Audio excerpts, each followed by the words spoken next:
నమస్కారం. ఘంటారావానికి స్వాగతం. ముందుగా ప్రధానాంశాలు. అర్ధరాత్రి నుంచే పంపిణీ కేంద్రాల వద్ద పడిగాపులు. యూరియా కోసం తీరని రైతుల కష్టాలు.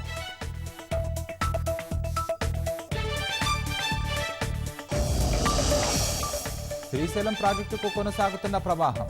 10 గేట్లు ఎత్తి 4 లక్షల క్యూసెక్కులకు పైగా విడుదల.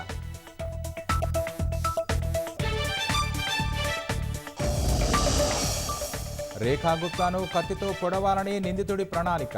ఢిల్లీ సీఎంపై దాడి ఘటనలో పోలీసుల నిర్ధారణ.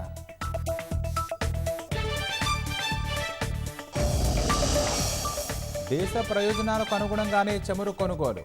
అమెరికా అదనపు టారిఫ్లను తప్పుపట్టిన భారత్.